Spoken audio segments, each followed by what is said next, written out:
Greetings, everyone.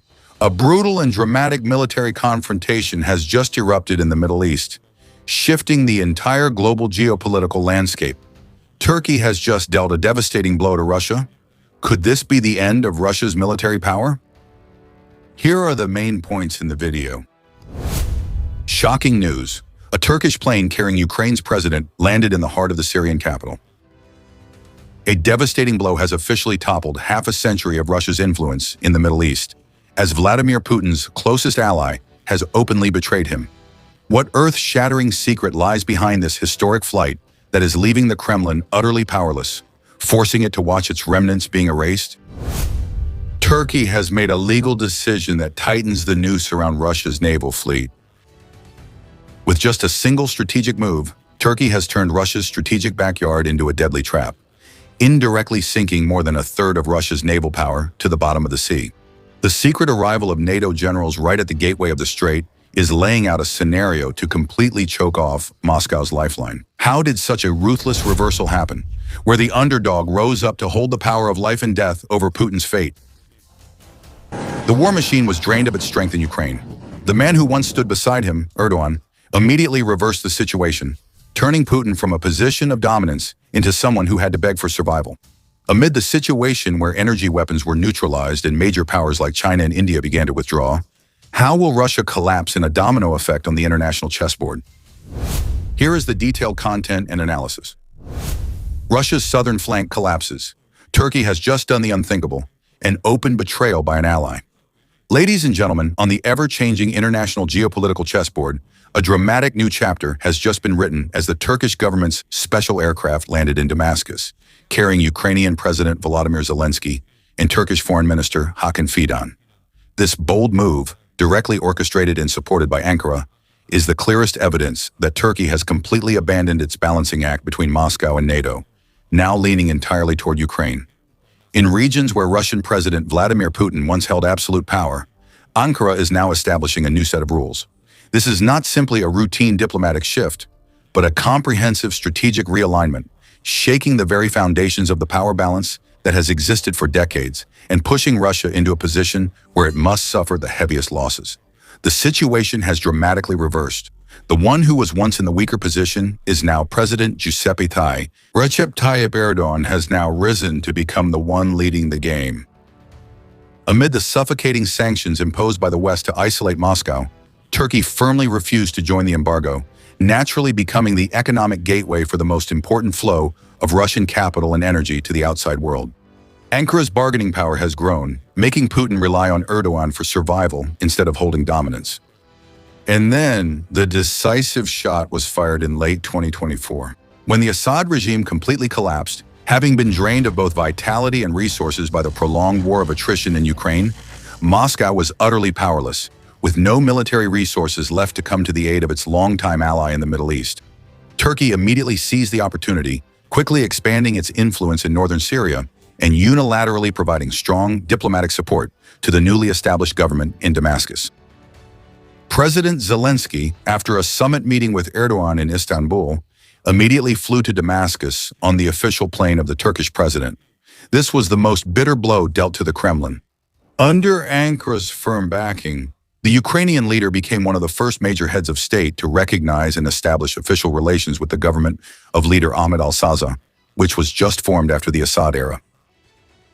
On the negotiating table in Damascus, an ambitious military plan was laid out. Ukraine will transfer advanced drone technology and top combat experience to comprehensively restructure the Syrian military, completely eliminating the old Soviet-style legacy to build a modern armed force according to new standards. Alongside major energy projects and Kiev's role in the reconstruction of Syria, after the devastation, a covert agenda that everyone understands but no one dares to name has been put on the table: the future and fate of the Russian naval base in Tartus and the Khmeimim air base. For Ukraine, this move has elevated them from a mere participant in the conflict to a geopolitical architect in the region, directly constricting Russia's influence in the Middle East.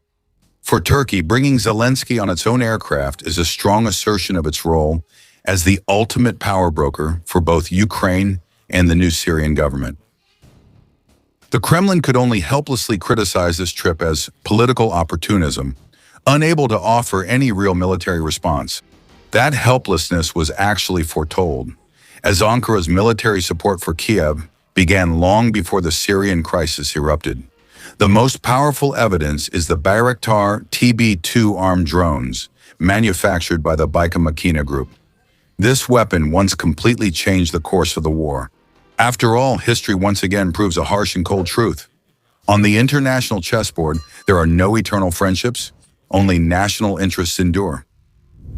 The defense relationship between Ukraine and Turkey is not a temporary response to the crisis, but a strategy that had already taken deep root long before the first shots were fired. Years before the war, dozens of deadly Bayraktar TB2 drones had already been delivered to Kiev, and this number quickly surpassed 50 through emergency aid shipments during the intense phases of the conflict. In the first weeks of the campaign, it was these very Bayraktar TB2 drones that turned Russia's advancing armored convoys near Kiev into burning heaps of scrap metal under precise fire. The heroic battle for Snake Island had become an immortal symbol of the destructive power of these drones. Not stopping there, Ankara continuously supplied Kiev with modern BMC Kirpi mine-resistant armored vehicles, advanced laser-guided munitions, and top-tier electronic warfare systems. As the flames of war spread, Turkey's support went beyond the limits of purely mechanical equipment. Ankara directly breathed life into and rescued Ukraine's economy, which was on the verge of collapse. However, Turkey's most decisive and game-changing move was not in weapons or trade negotiations, but rather a firm legal decision that invoked an international convention. Immediately after the outbreak of fighting, slamming shut the straits and prohibiting all Russian warships from passing through. That historic legal decision immediately sealed the tragic fate of the once mighty Black Sea Fleet. The massive Russian warships anchored in the Mediterranean are now completely powerless, unable to enter and reinforce the northern front. On the other hand, the heavily damaged ships within the Black Sea can't escape to seek major repairs either. The Black Sea Fleet is completely isolated in the freezing waters, left to endure Ukrainian suicide drone attacks, and forced to bitterly witness more than a third of its total strength sunk to the bottom of the sea. Turkey has played a classic double game, on one hand supplying weapons to Ukraine, and on the other tightening control over the straits, completely cutting off Russia's naval reinforcements. However, it's the long-term strategic vision of the Baykar Defense Technology Group that truly makes the Kremlin shudder. The groundbreaking of a massive drone manufacturing complex right on Ukrainian territory in 2024, with a capacity of over 120 units per year, is no longer just a temporary wartime aid measure. It is a solid foundation for a lasting strategic alliance. The high-level talks between President Volodymyr Zelensky and President Recep Tayyip Erdogan in Istanbul in April 2026 brought that vision to life, as both sides put comprehensive maritime security agreements in the Black Sea and major energy infrastructure projects on the table, officially shifting the relationship from mere defense cooperation to a unified strategic economic structure. There is nothing more bitter than the fact that the very nation that created the drones which helped destroy Russia's Black Sea Fleet is now the one coordinating and managing the entire security architecture in the very waters where the remnants of that fleet are forced to hide. A new security architecture is emerging at the Bosphorus Strait, where Ankara set up a maritime command headquarters in Istanbul's Beykoz district. The location of this headquarters in itself sends a strong strategic message, because Beykoz is the gateway and the key point to control all access to the Black Sea. It has been quietly put into operation since August 2025, with a core staff made up entirely of Turkish military officers. This command center only truly came into the spotlight and gained significant international stature after President Zelensky's historic visit in April 2026. The scope of authority and mission of the Beykoz Command Center is extremely broad and comprehensive, covering everything from ensuring maritime safety and clearing the threat of naval mines, to protecting strategic arteries such as gas pipelines, undersea cables, energy transmission routes, and key international maritime trade corridors. Under the Ukrainian Volunteer Alliance banner, 33 countries have solemnly declared their participation, of which 14 have committed to directly deploying their troops. However, to respect the core spirit of the Montreux Convention, the naval equipment and platforms operating here will only be managed by the three coastal countries, Turkey, Romania, and Bulgaria.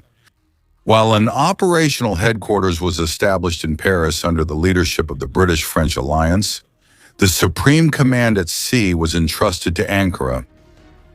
The massive support from the NATO bloc behind this structure is an undeniable fact, even though Turkey has always skillfully asserted that this is not an official command of the North Atlantic Military Alliance. Technically, Ankara's argument is completely accurate. The personal visit and presence of NATO generals Major General Pays from France and Major General Bayo from the UK at the Pico space sent a strong, significant message to Moscow. Now, in the waters of the Black Sea, Russia is no longer facing individual, fragmented countries, but is confronting a highly coordinated and sophisticated multinational military mechanism, where Turkey plays the role of conductor. Standing side by side with Ankara is Romania, a country that has risen to become one of NATO's most important outposts on the western shore of the Black Sea. The combination of the strategic port of Constanta and the Mihai Kogalniceanu military base has created a solid backbone for the southern flank of the alliance, while the advanced missile shield system at Devaselu is ready to neutralize any missile threats from the Kremlin. At the same time, Bulgaria is also actively involved through continuous naval patrols. These three coastal allies are steadily restricting Russia's strategic maneuvering space in the western Black Sea.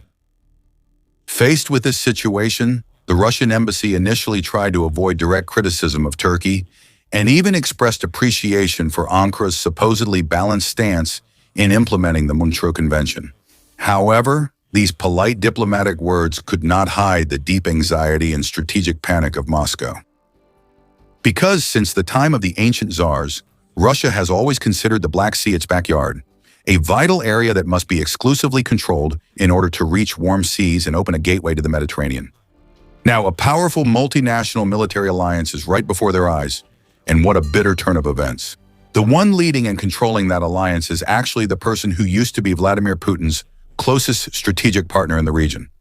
Losing a strategic partner is always a major loss, but for Russia, that pain does not stop at just a single relationship. Turkey's spectacular transformation is shaking the entire geopolitical structure that Moscow has painstakingly built in the region for more than half a century.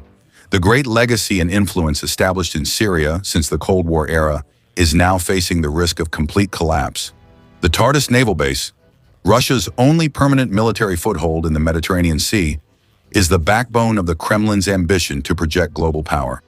Along with the Khmeimim Air Base, Russia's Air Power Coordination Center in the Middle East, both now have to submit to the will of the new government in Damascus.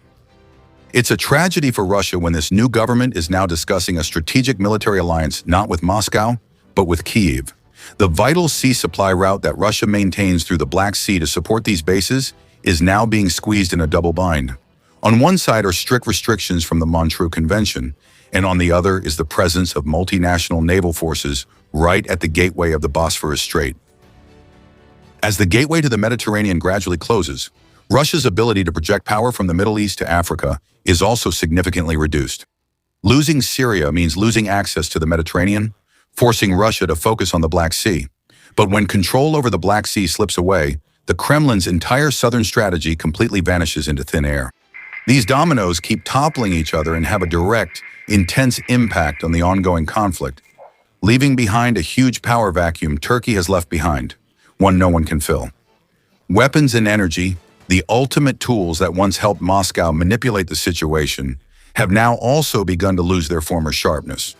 The Turkish Stream gas pipeline is the last major corridor left for Russia to export gas to the European market. However, Ankara's firm consolidation of the Black Sea security structure also indirectly helps them tighten control over this very pipeline. After the historic visit to Syria, Ukraine continues to deepen its defense relationships with wealthy Gulf countries.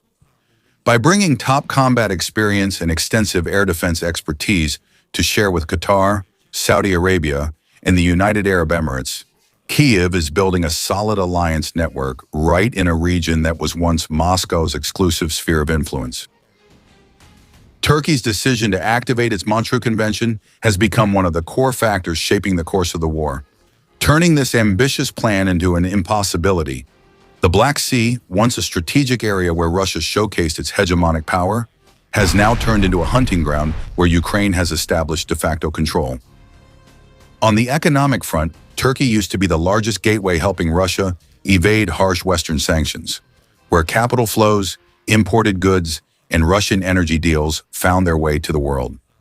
Although this gateway has not been completely shut, it is narrowing significantly under international pressure.